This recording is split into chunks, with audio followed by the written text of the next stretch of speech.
The demon has fallen, but the chaos is only beginning. Extreme Rules left Roman Reigns standing tall, Brock Lesnar looming, and Paul Heyman caught in the middle.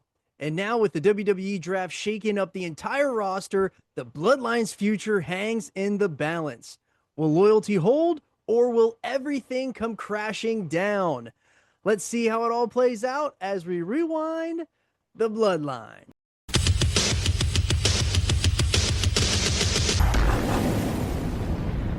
Welcome back to the Bloodline Rewind. I'm your host, Johnny Bakeshow, and with me is Teddy Mongoose, and this is part 44. If you missed last week's show, we covered Extreme Rules 2021, where Roman Reigns defended his Universal Championship against the Demon Finn Bálor, and the Usos also retained their tag titles against the Street Profits. So go back and check that out if you have not seen that. And if you are new here, hit that subscribe button. It's the best way to support the channel and keeps you in the know for when we drop daily Bloodline content.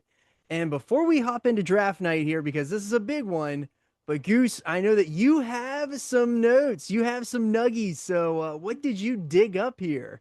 All right, so we're going to start today with, this is from the October 4th, 2021 Wrestling Observer newsletter. Dave notes that the draft shows are 10-1 and 10-4 in Baltimore and Nashville, respectively. The shows usually are a ratings boost, but they've been less of one in recent years. He says the only thing, and again, this is print from the week before. The only thing made clear is that Rhea and Nikki aren't eligible for the draft because as tag champs, they can work both brands. And it doesn't make sense because they could lose those titles, but then it ends up not mattering or not happening anyway. So what do you know? Plans change, right? Hashtag plans change. Oh yeah, pal. He notes that other than the top picks that Fox and USA require, the actual draft is not set, but it looks like NXT will be a big part of the draft, even though that could change in a moment's notice.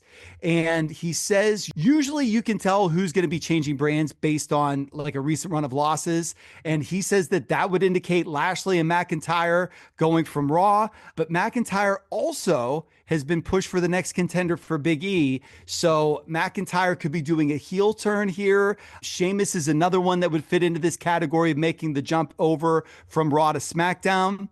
Dave also says he could see Rollins because making the jump to Raw, that is, because Big E needs opponents, but they have teased Reigns and Rollins. We've talked about that before. We'll get there eventually, but obviously we're not going to get there right away. And then, of course, we have the Big E versus Roman Reigns tease, but that's likely the Survivor Series match based on the tradition of champion versus champion. So Why don't you go ahead, buddy, take us into these SmackDowns. Yes, we are at the October 1st SmackDown, and it is officially draft night, and there's major shakeups that could be coming to the SmackDown roster, so maybe we're going to see, like what Teddy said, we're going to see a new challenger drafted for Roman Reigns, and Adam Pearce and Sonya kick us off, and they make the picks, and obviously our tribal chief, Roman Reigns, is drafted first to remain on SmackDown, and Big E is officially drafted over to Raw since he is the WWE champion, so our champions go 1 and 2. But then SmackDown immediately pulls a big upset here where they draft Charlotte Flair as she is the Raw Women's Champion. So things get a little weird to kick us off. But then Raw drafts Bianca Belair. And the first round was pretty predictable until you got to the second back half of that. I do need to say that we started this show hot with the Vince background voice with the first pick voiceover that came in there. They showed all the different talents there. Before we talk about these picks, Cole did note that the draft rosters don't go into effect until 3 weeks from tonight. That's after Crown Jewel. And they stated more than one time that half of the WWE roster will be eligible to be drafted tonight. The other half will be eligible to be drafted on Raw. So when it looks like, because I can remember at the time and on the rewatch, when they did these first couple of picks, I'm like, why aren't you drafting blank? Yes. But then you got to remember there's another television show coming on in 3 days. So that makes a lot of sense. One thing that I did love here, though, Adam Pearce coming out looking like he's going to junior prom with just all black with that bold white solid tie. Yeah. I was just ready. Dude, I was ready for him to come out there with Sonya and give one of these. You know what I mean? For the picture. Yeah. Loved it. So once Roman was picked, all McAfee did was shout a bunch of what I called scream lies.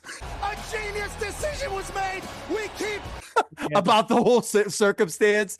He was really over the top here. But right after McAfee carries on, we say goodbye to Bianca Belair.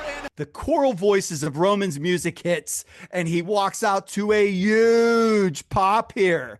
He's flanked by just Paul. Cole tells us it is his 397th day as champion, and he's coming off his win against the Demon at Extreme Rules. And we get the recap of everything that happened at Extreme Rules of the top rope malfunction that we talked about last week. And so if you have not seen that yet, go back and check that out. But we are 3 weeks away from Crown Jewel in real time, and then here in live time on our show that will be in 2 weeks. So make sure you check that out. That is where Roman is going to meet Brock Lesnar. And after seeing this package again with this rope malfunction, I have 2 questions. The first of which is, out of all the highlights that we showed, why did we show Finn doing the demon flop on the floor again? Of all things, you thought that we could have just compartmentalized that, buried that away. And second, why does this man not have a rematch? He lost because the ring malfunctioned. Right. He gets no rematch. He was screwed out of his SummerSlam match for Cena. Like, poor Finn. He's getting buried here. Yeah, justice for Finn, man. So Heyman hands the mic to Roman, and he takes it and he says, as the back of the shirt says, we the ones. Because he's number one, so Baltimore, acknowledge me. And Roman gets a nice little pop here again with some more Roman chants. Yeah, you're right, dude. He just gets a huge reaction. I mean, not mixed at all, just star reaction. Awesome. Heyman grabs the mic and says, sorry, that's not loud enough for the tribal chief. It doesn't surprise him from a room Full of Baltimoreans. And it shouldn't surprise anyone who the number one draft pick is. Think back before Extreme Rules, you had to say the undefeated Demon, but now you can't say that. The Demon went up Against an exorcist. Roman Reigns. Great line. Yes, it was an excellent line. Paul is on fire here in this promo. He says, but like the shark that circles around the Island of Relevancy, this shark swims looking forward, and he's looking forward to Crown Jewel, which won't be held in Suplex City because the Beast will be up against the Suplexorcist. What a line. That was incredible, dude. Master orator, Paul Heyman. Yes, and because Roman Reigns will remain your Universal Champion and he will smash Brock Lesnar. And Lesnar's music hits. Yeah, Flannel Brock comes out to this amazing pop. McAfee's screaming again. And I just wrote here, somebody needs to give him a sock to chew on. Like, take him out of it for a couple of minutes. Cole says this could be one of the greatest matches put together in the history of WWE. May I remind Michael Cole that these guys have wrestled like 4 times at Mania at this point. Early. We literally did it 2 years ago at this point in time. Oh, man. But hey, short memory, I guess. I also want to say Brock has the smallest amount of hair pulled into a ponytail you've ever seen. Yeah. It's like a dozen strands. Yes. Yeah. Just pulled right back into a fluffy ponytail. It's incredible, dude. He's going to have so much more so soon. But Lesnar makes his way down. He gets face to face with Roman, and Brock is laughing in Roman's face, and Roman strikes him with some rights. He is smashing Lesnar with more rights and kicks. He pumps up for the crowd, and that's all Lesnar needed. Lesnar takes Roman to Suplex City. The Usos run in, and they go to Suplex City now. Lesnar is standing over the Usos, and he's begging Roman to come in. Yeah, there were so many camera cuts here that I couldn't tell which Uso ate the German. I just know one of them went flying, and it was boom, boom, cut, move. So I didn't know which was which. I just wrote one of them went down. So Roman hops on the apron. He goes to get in, but then he hops off and he heads to the back with Heyman. Lesnar grabs Jimmy and F5s him. Roman says, but Brock grabs him and he lays an F5 on him as well, and Roman flees the scene. I did get a kick off. You better not do that to Jay. Yeah. Beat Jimmy all you want. You better not touch Jay. He draws the line at the right-hand man. That's true. I like that. So Baron Corbin beats Kevin Owens. Yes. Yeah. Beats him clean in the middle. And we get a package of the DQ finish from Extreme Rules with Bianca and Becky. That leads us to a main event promo. We get our next picks in the draft. Quickly, our second round, SmackDown's first pick is Drew McIntyre. Raw takes the tag champions RK Bro. SmackDown takes Kofi and Woods, the New Day. And then the boos start coming because they're breaking up the New Day again from Big E. Edge then does go to Raw, as was predicted by Soothsayer Dave. Drew cuts a promo with Kayla, says he wants the Universal Championship. Seth invades Edge's home. He's eating an apple. He drinks some of his orange juice and he laughs a lot. So I'm glad that we won't be watching Seth for a while. Carmella put on a face mask mid-match to protect her pretty face, and she beat Liv Morgan with bangs. Again, what universe are we in? We get to the third round. SmackDown selects Happy Corbin and Madcap Moss. Tell me they didn't regret that one. And so with the next pick, Raw does take Rhea Ripley and Nikki Ash. I can't believe that they're tag champs. I can't believe that they got drafted. And I can't believe that it happened right after Dave said, are the only people that can't be drafted. I got a big kick out of that. I exploded, dude. Hit Row is taken next. And not just Hit Row with Isaiah Swerve Scott. And Dude. Oh, yeah. Oh, yes. I keep forgetting that he's in that group. Oh, yes. Yes, he was a shining diamond in NXT at this time. They bring them all up, and SmackDown obviously did a great job with that. Raw then next, after Isaiah Swerve Scott is on the television, our next pick is Keith Bearcat Lee. Named Bearcat. I couldn't be happier, dude. At this point, I was elated watching this. Our last picks of the night then. First pick of the fourth round, SmackDown takes Naomi. Sonya Deville is mad, and I'm just thinking, aren't you the co-GM? Don't you have say in this? But whatever. Raw takes Rey Mysterio and Dominic Mysterio. SmackDown then takes the charismatic enigma Jeff Hardy, and Raw takes Austin Theory. Cole calls it a sleeper pick. I say that Austin Theory is Jake Locker. That's what I say. Bust. So later in the show, Kayla is interviewing new member of SmackDown, Jeff Hardy, and Brock Lesnar steps in. He takes the mic from Kayla, and he has a public announcement that he would like to share. I'd like to thank my good friend, Paul Heyman. Because of Paul, Lesnar is a free agent, and Brock Lesnar gets to do whatever he wants to do. The camera immediately pans to the Bloodline locker room, and Roman says, My good friend Paul Heyman. And Heyman is sitting there with his hands on his head, dude. His facials were incredible. I was dying laughing at this. He sold all this so good. Roman asks if Heyman is good friends with Brock Lesnar, and Paul is now bawling. Roman says, let me ask you something. Are we good friends? And Paul says, You're my tribal chief. And Roman responds, if we're good friends, then you look out for me. And if you look out for me, then you look out for my family. Well, my cousin's drafted to SmackDown tonight.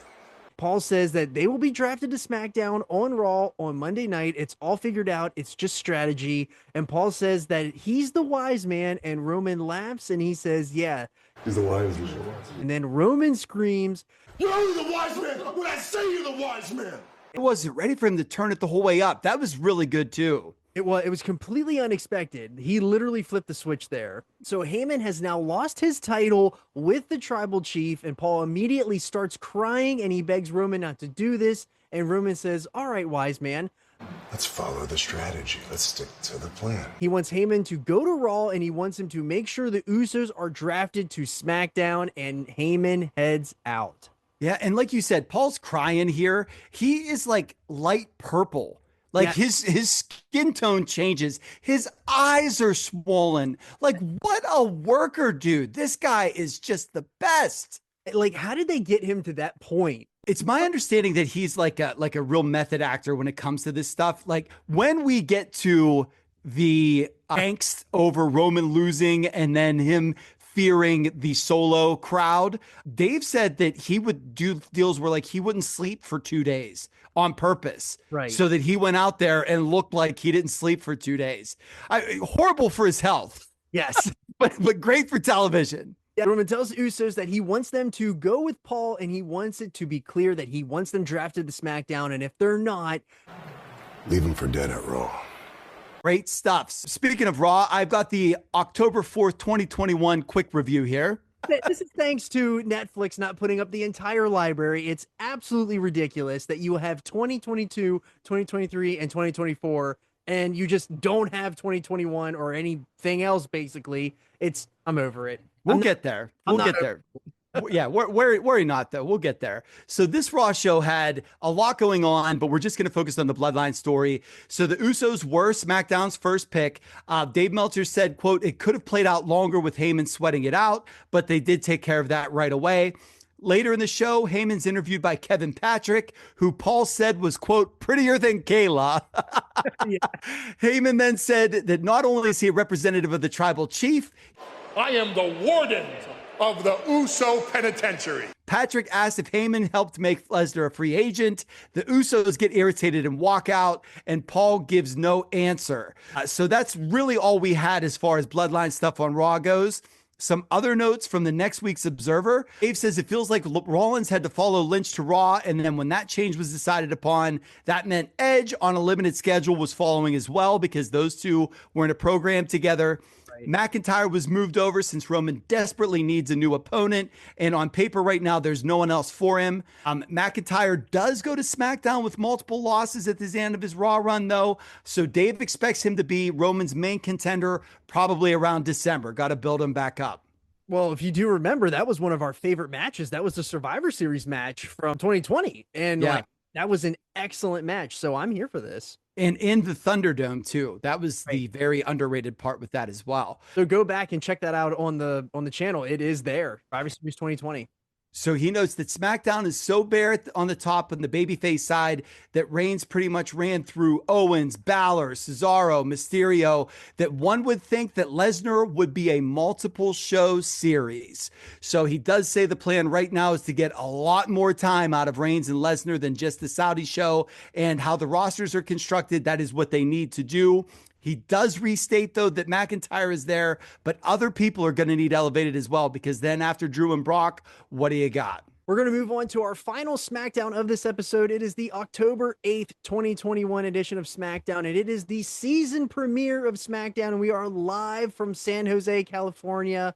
This show kicks off with the King of the Ring tournament, but we are going to fast forward to the progressive match flow where we get a recap of last week's events with Brock Lesnar. Our tribal chief is on his way to the ring, and Michael Cole lets us know that it is now 403 days as Universal Champion. Can I say, though, that the reason we're, yada yada over this bracket is Sammy does beat Ray in the first match, and then we got Cesaro versus Finn, Kofi versus Jinder, and Xavier Woods versus Ricochet. So, yeah, we need to build some people here. Roman does get a huge pop again, though, as he walks out. And what I really noticed here, there was big time lady screams. Like, it wasn't all just like, it was a lot of ladies in the audience were loving him. And there was enough that McAfee said, there's a lot of Bloodline fans here. And that's a really good point, because we're kind of seeing the shift where whenever fans first came back, there was still a smattering of boos, and now they're fully shifting over to just more cheers. It's really fun to watch. And, for McAfee, I do got to put him over here because this is something I can finally get behind that he says. So good for you, Pat. So the Bloodline is in the ring, and Roman wants San Jose to acknowledge me. He says that he sent Paul to Raw to get the Usos drafted to SmackDown. And that's what he did. So acknowledge him, and the crowd boos Paul here. Roman said he loves Paul, and his cousins do too, and Paul loves them as well. Paul is a part of the family. He's the wise man. That's what he wants Heyman to do. Be wise right now. I want you to come clean. I want you to tell the truth. As Suplex City chants start, and Roman tells the crowd that Suplex City doesn't exist. This is the Island of Relevancy. What a way to cut that off, especially because you didn't know that it was necessarily going to happen. It wasn't a cued chant. It started organically, and boom, Island of Relevancy. Love it.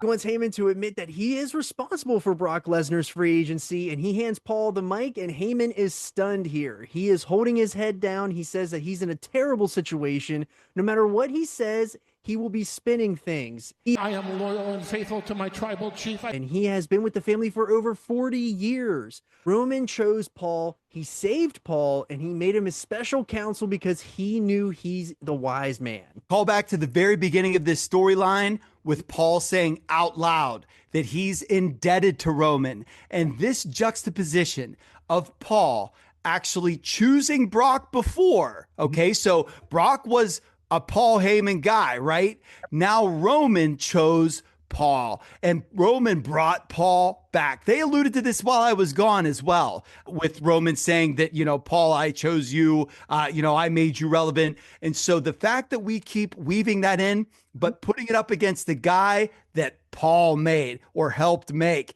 is awesome. And it adds a new dynamic to a match that we've seen, just like we said, a half dozen times or so already. So it does make it more interesting. Yes. I've been accused of many things, And he's guilty of even more, but I've never been accused of being stupid.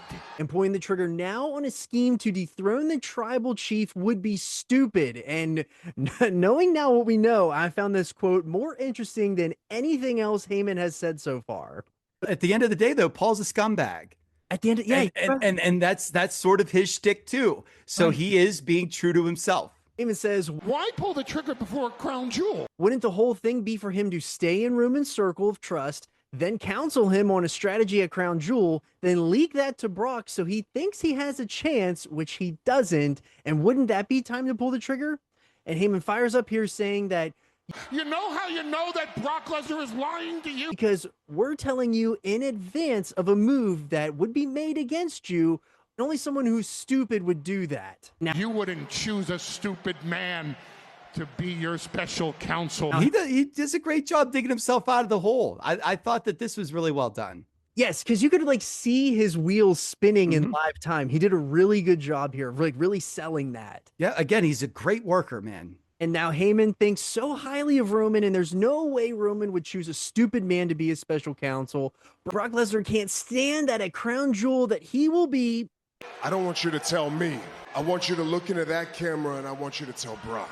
And Heyman gets really worried here, and Roman tells him, don't worry, I'll protect you because I can. And Heyman's grin completely changes. He gets that real, this is like a real Grinch moment here. And he turns, he looks straight into the camera with all of the confidence in the world. And he says, Brock, I have to give you a ton of credit. you outsmarted the wise man on this one. You know what's going to happen at Crown Jewel. We've had this conversation years ago. They said The Undertaker couldn't be defeated, and Brock Lesnar has met his match, and his match's name is Roman Reigns. Roman Reigns will walk into Crown Jewel as your tribal chief, fight as your tribal beast, and you will learn one thing: the winner and still Universal Champion, the tribal chief, Roman Reigns. And that's not a prediction. That's a spoiler.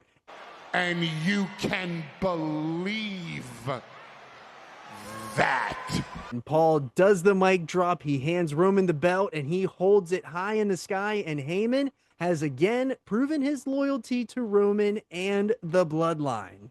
And we are still deep in the thicket of when Paul says that, Paul does not lie. Yeah. He does truly give it away, which is a really awesome part of this as well. So a few quick tidbits before we get out of here. Dave was at that San Jose SmackDown. I was wondering. Yep. Oh, of course he was there. Probably in the shark jacket, dude. The 1991 starter with the acid wash jeans. My man. Oh, so yeah. he said Roman was by far the biggest star of the show. So no sweetening, no crowd sweetening for the TV audience. He really is the guy right now. WWE is looking to trademark the Suplexorcist as a new name for Roman with this Lesnar feud because it is expected to be a long one. They have also trademarked the name Solo Sikoa, who had a video promo broadcasted on the NXT show that week. Dave says, quote, he's a street fighting champion of the islands, and this character is most likely Joseph Fatu, who signed a few months ago, who is the younger brother of Jimmy and Jay Uso. End quote. That is incredible because you literally just mentioned Solo a little bit ago for later in the story, and he's literally signed, sealed, delivered here. They're coming up with his name, so that is awesome. So we're going to see what happens with Solo here in the future. Good things and bad things. Spoiler alert. That was part 44 of the Bloodline Rewind. If you've made it this far into the video, make sure you leave a comment on what you thought about the draft and all of the nuggets that Teddy found for us today. Next week, we will cover the final SmackDown before Crown Jewel. It is a big one. It is a super-sized SmackDown, as it is going head-to-head with AEW Rampage on Friday night. So we have a lot to talk about next week as we are heating things up here right as we get to Crown Jewel. So with that, I'm Johnny Bakeshow. I'm Teddy Mongoose. And we just called it in the ring.